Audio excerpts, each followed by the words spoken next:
નમસ્કાર દર્શક મિત્રો, હું આપની સાથે છું રાખી અંજારિયા. સ્વાગત છે આપનું કચ્છ ઉદય ટીવી ન્યૂઝમાં. તો દર્શક મિત્રો, જોઈએ આજના સમાચારો વિસ્તારથી.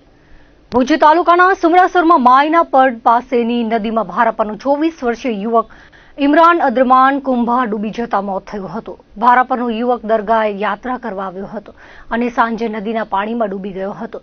સારવાર અર્થે ભુજની જીકે જનરલ હોસ્પિટલમાં ખસેડાતા ફરજ પરના તબીબે મૃત જાહેર કર્યો હતો. ભુજ તાલુકાના ધરમપરની સીમા બાવળની ઝાડી ઉપર ગામમાં રહેતા અને મૂળ બિહારના 30 વર્ષીય યુવાન સુમિત કુમાર ઉમેશ મુનીએ ગળે ફાંસો ખાઈ આપઘાત કર્યો હતો. છેલ્લા 1.5 મહિનાથી ધરમપુરમાં કામ કરતો પરપ્રાંતીય યુવાને અગમ્ય કારણોસર આ પગલું ભર્યું હતું, જે અંગે પદ્ધર પોલીસે અકસ્માત મોતનો ગુનો નોંધી તપાસ હાથ ધરી છે. તાલુકાના ધાણેટીથી ઉખડમોરા રસ્તા પર વાહનની હડફેટે આવી જતા બાઇક ચાલકનું મોત થયું હતું. હોસ્પિટલ ચોકીએથી પ્રાપ્ત વિગતો મુજબ ધાણેટી ગામના 35 વર્ષીય કાનજી છાંગા ધાણેટીથી ઉખડમોરા ગામે બાઇક લઈને જતા હતા, ત્યારે કોઈ અજાણ્યા વાહનને હડફેટે લેતા સારવાર માટે હોસ્પિટલમાં ખસેડાયા હતા, જ્યાં મોત થતા પદ્ધર પોલીસે આગળની કાર્યવાહી હાથ ધરી છે. તાલુકાના ખાવડા ખાતે સોલાર પાર્કમાં અવારનવાર અકસ્માતની ઘટનાઓ સામે આવતી હોય છે, ત્યારે વધુ એક બનાવમાં ટ્રેક્ટર પલટી મારી જતા પરપ્રાંતીય યુવકનું મોત થયું હતું. જીકે જનરલ હોસ્પિટલ ચોકીએથી મળતી વિગતો મુજબ હાલે ખાવડામાં રહેતા 23 વર્ષીય સમીર કુમાર પાસવાન અને 26 વર્ષીય સૂરજકુમાર પાસવાન ટ્રેક્ટર લઈને એનજી કોલોનીથી Sterling Welspun company GSCL company ખાતે જતા હતા, ત્યારે ટ્રેક્ટર પલટી મારી જતા ગંભીર ઇજાઓના કારણે બંને યુવાનને સારવાર માટે જીકેમાં ખસેડાયા હતા, જ્યાં સારવાર દરમિયાન સમીર કુમાર પાસવાનનું મોત થયું હતું. અંજાર તાલુકાના જૂની દુધઈમાં સીએસસી પાસે અકસ્માતનો બનાવ બન્યો હતો, જેમાં સ્કોર્પિયો ગાડીના ચાલકે પોતાની ગાડી પૂર ઝડપે ચલાવી ફરિયાદીના ખલાસી મૂળ પંજાબના 46 વર્ષીય કુલદીપસિંહ નહારસિંહ ચમારને હડફેટે લીધા હતા, જેમાં તેઓને ગંભીર ઇજાઓ થવાના કારણે મોત થયું હતું. અકસ્માત બાદ સ્કોર્પિયો ચાલક હાજર થઈ ગયો હતો. બનાવ અંગે દુધઈ પોલીસે ગુનો દાખલ કરી તપાસ હાથ ધરી છે. ગાંધીધામમાં સંકેત નિધિ આંગડિયા પેઢીના માલિક કેતનભાઈ કાકરેચાનું કોઈ અજાણ્યા ઈસમો દ્વારા હથિયાર બતાવી ફિલ્મી ઢબે બળજબરીથી પૈસા પડાવવા માટે અપહરણ કરવામાં આવ્યું હતું. આ ગુનામાં પોલીસે રાજસ્થાનના આરોપીને ઝડપી પૂછપરછ કરતા મોરબીના માથાભારે શખ્સ દ્વારા અપહરણનું કાવતરું રચીને સમગ્ર બનાવને અંજામ આપવામાં આવ્યો હોવાનું સામે આવ્યું હતું. ત્યારે ગાંધીધામ એ ડિવિઝન પોલીસની તપાસમાં પૂર્વ પોલીસ કર્મચારી સહિત 2 જણની સંડોવણી સામે આવી છે. પોલીસે આ બનાવમાં રાજસ્થાનના પવન કિશનલાલ બરોરની ધરપકડ કરી પૂછપરછ કરતા સામે આવ્યું હતું કે મોરબીના સનાડા ગામે નવા પ્લોટ વિસ્તારમાં રહેતા હિતેન્દ્રસિંહ ઉર્ફે હિતુભા કરણસિંહ ઝાલાએ સમગ્ર અપહરણનું કાવતરું રચ્યું હતું. આરોપી હિતેન્દ્રસિંહ સામે અગાઉ બળાત્કાર, હત્યાની કોશિશ, મારામારી, આર્મ્સ એક્ટ સહિત જુદા જુદા પોલીસ મથકે 13 ગુના નોંધાયેલા છે, જે ગુના સંદર્ભે આ શખ્સ ગડપાદરની જેલમાં હતો. તેને સ્થાનિકના કોઈ કેદીએ માહિતી આપી હતી કે કેતન કાકરેચા પાસે પૈસા છે, જેથી અપહરણ કરવામાં આવ્યું હતું. પોતાના બોડીગાર્ડ તુષાંત ઉર્ફે સૂરજ ઉર્ફે ટાઈગર લખેરાજ વાસુને અહીં મોકલાવ્યો અને તેણે આંગડિયા પેઢીના સંચાલકના ઘર, ઓફિસ વગેરેની રેકી કરી હતી. ત્યારબાદ રાજસ્થાનની ટોળકી બોલાવી સ્વિફ્ટ કાર લઈને પવન બરો, શ્રવણસિંહ લક્ષ્મણસિંહ સોઢા, આકાશ નિરંજનસિંહ રાજપૂત તેમજ અજય નામના શખ્સો અહીં આવ્યા હતા અને રિવોલ્વરની અણીએ વેપારીનું અપહરણ કરી નાસી ગયા હતા. ભયાજી નામનો શખ્સ અપહરણકારોની પાછળ પોતાની કાર હંકારીને જતો હતો. દરમિયાન આ બનાવમાં પૂર્વ પોલીસ કર્મચારી સપનાનગરમાં કિરીટસિંહ બળદેવસિંહ ઝાલા અને અંજારી કામધેનુ સોસાયટીમાં રહેતા મયુર હેઠવાડિયાની ધરપકડ કરવામાં આવી છે. ગુનાને અંજામ આપતા પહેલા મોરબીના હિતુભાઈ કિરીટસિંહનો સંપર્ક કર્યો હતો અને પોતાના માણસો મોકલ્યા, ત્યારે કિરીટસિંહે મયુરને કહીને આરોપીઓના રહેવા સહિતની વ્યવસ્થા કરાવી આપી હતી. કિરીટસિંહ અગાઉ રેન્જ પોલીસમાં એએસઆઈ તરીકે હતો અને મુન્દ્રામાં 4.5 કરોડના સોપારી તોડકાંડમાં સસ્પેન્ડ થયો હતો, જ્યારે અંજારનો મયુર આહિર તેલ ચોરી, ચોખા ચોરી સહિતના બનાવોમાં વારંવાર પકડાઈ ચૂક્યો છે. આરોપીઓ અપહરણ કરવા માટે આવ્યા ત્યારે ગાંધીધામમાં એક પેટ્રોલ પંપ પર મીટિંગ કરવામાં આવી હતી. હાલ પોલીસે બંનેની ધરપકડ કરી અન્યની પણ પૂછપરછ હાથ ધરી છે. આ કામગીરીમાં એ ડિવિઝન પીઆઈ સહિતનો સ્ટાફ જોડાયો હતો. ભુજમાં રહેતા રિક્ષા ચાલક આધેડના મોત બાદ તેમના માતાએ હત્યાનો આક્ષેપ કર્યો હતો, જે બાબતે એ ડિવિઝન પોલીસમાં અરજી કરવામાં આવી હતી, જેના આધારે પોલીસ દ્વારા આલાવારા કબ્રસ્તાનમાંથી દફન કરાયેલો દેહ બહાર કાઢી ફોરેન્સિક પીએમ માટે જામનગર મોકલવામાં આવ્યો છે, જેના રિપોર્ટના આધારે આગળની કાર્યવાહી કરવામાં આવશે. મળતી વિગતો મુજબ ભુજના ભીડ ગેટ પાસે રહેતા શકીનાબેન કુંભારે શહેર એ ડિવિઝન પોલીસમાં રજૂઆત કરી હતી કે તેમના દીકરા રિક્ષા ચાલક એવા અબ્દુલ્લાનું સપ્તાહ અગાઉ મોત થયું હતું. પરિવારે હાર્ટ એટેકથી મોત થયાનું કહી અંતિમ વિધિ કરી નાખી હતી, પરંતુ માતાએ આક્ષેપ કર્યો હતો કે હતભાગી દીકરાની પત્ની, તેના દીકરા એટલે પૌત્ર અને તેની પત્ની પૌત્ર વધુએ ભેગા મળી માર મારી હત્યા નિપજાવી છે. લાઇટ બિલ ભરવા બાબતે તકરાર બાદ આ બનાવને અંજામ આપવામાં આવ્યો હતો.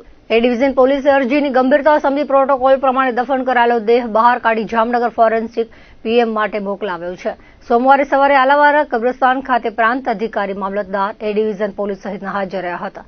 પરિવારજનોની હાજરીમાં પ્રોટોકોલ સાથે દેહ બહાર કાઢી પીએમ માટે મોકલવામાં આવ્યો છે. જામનગરથી અભિપ્રાય આવ્યા બાદ આગળની કાર્યવાહી કરવામાં આવશે.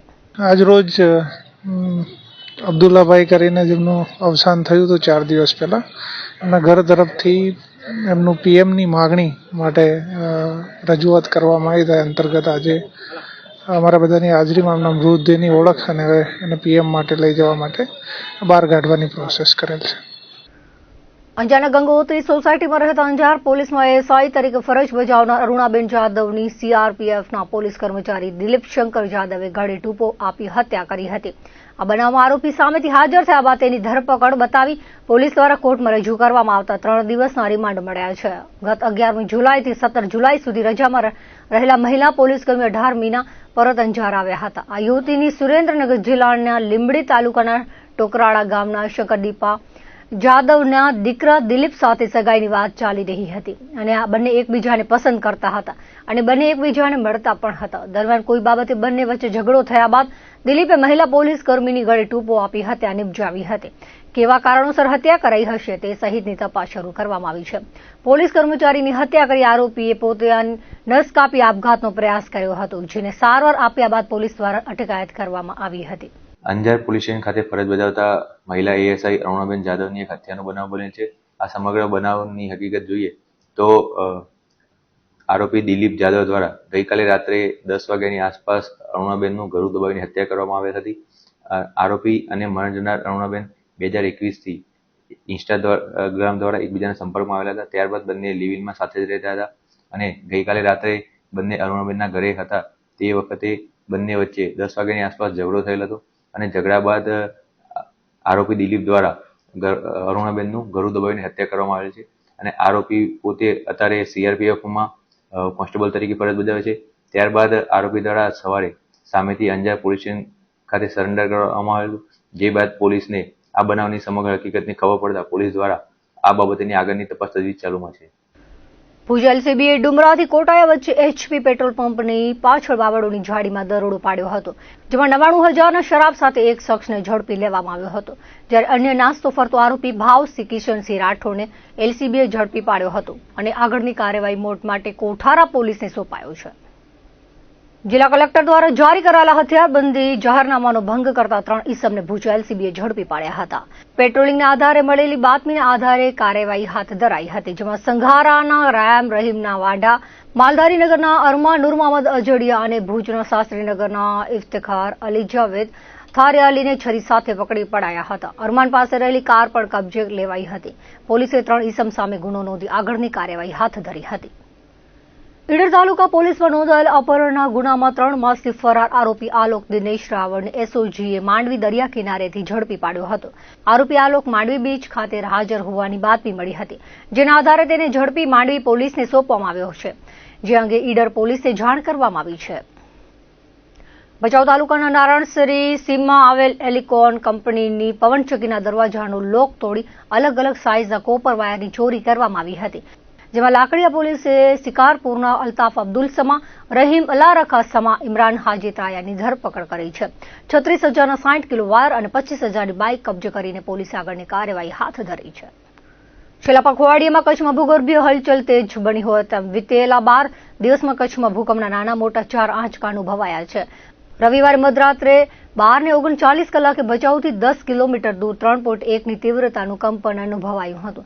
ત્યારબાદ ગત રાત્રે 9:47 કલાકે ખાવડા નજીક 4ની તીવ્રતાના મોટા આંચકાથી ફરી ધરા ધ્રુજી ઉઠી હતી, જેનું કેન્દ્રબિંદુ ખાવડાથી 20 કિલોમીટર પૂર્વ દક્ષિણ દિશાએ બન્નીના દદ્ધર નજીક નોંધાયું હતું. તે પૂર્વે 17મી જુલાઈએ ભચાઉથી 11 કિલોમીટર દૂર 3.2ની તીવ્રતા અને 8મી જુલાઈએ ખાવડાથી 65 કિલોમીટર દૂર 2.7ની તીવ્રતાનો આંચકો ગાંધીનગર સ્થિત institute of seismology geological research centre ખાતે નોંધાયો હતો. કચ્છ યુનિવર્સિટીના જીઓ સાયન્સ વિભાગના આસિસ્ટન્ટ પ્રોફેસર ડોક્ટર ગૌરવ ચૌહાણના જણાવ્યા અનુસાર કચ્છમાં વર્ષ 2001માં આવેલા મોટા ભૂકંપના કેન્દ્રબિંદુ આસપાસ સ્ટેપ ઓવર ઝોન પર આંચકાઓ અનુભવાઈ રહ્યા છે. પથ્થરોના ભંગાણથી ઉત્પન્ન થતી ઉર્જાનું વિસર્જન થાય છે ત્યારે આંચકાની અનુભૂતિ થતી હોય છે. 17મી જુલાઈથી કચ્છ વિસ્તારમાં 3 મહત્વના ભૂકંપો થયા છે. આ ઉપરાંત છેલ્લા 5 દિવસોમાં પૂર્વી રશિયા અને ઉત્તર પેસિફિક વિસ્તારમાં પણ મહત્વપૂર્ણ ભૂકંપીય પ્રવૃત્તિઓ થઈ છે. આ અંગે સોમવારે બપોરે 12 કલાકે કચ્છ યુનિવર્સિટીના ભૂવિજ્ઞાન વિભાગમાં ચર્ચા વિચારણા કરાઈ હતી. આપણે પૃથ્વીની રચના જાણીએ છીએ કે પૃથ્વીની અંદર સૌથી નીચે 7000 કિલોમીટર રેડિયસની પૃથ્વીની ગહેરાઈ છે, બરાબર. એની અંદર સૌથી વચ્ચે પૃથ્વીની સેન્ટરમાં કોર આવે છે જે સોલિડનું બનેલું છે, એની ઉપર મેન્ટલ આવે છે જે જ્વાળામુખીનું બનેલું છે, લિક્વિડનું. એની ઉપર આપણે 60 થી 70 કિલોમીટરની એક નાનકડી પરત છે જે આપણી પૃથ્વીને ક્રસ્ટ કહેવાય, જે આપણી જ્વાળામુખી ઉપર આપણે તરીએ છીએ. એટલે જ્યારે આપણે દૂધ ઉકાળીએ તો દૂધની ઉપર જે તરતી હોય તો એ તર તમે જોશો ને તો એ કાં અલગ થશે. જો તર અલગ થાય તો વચમાંથી દૂધ નીકળે, એ જ્વાળામુખી થયો.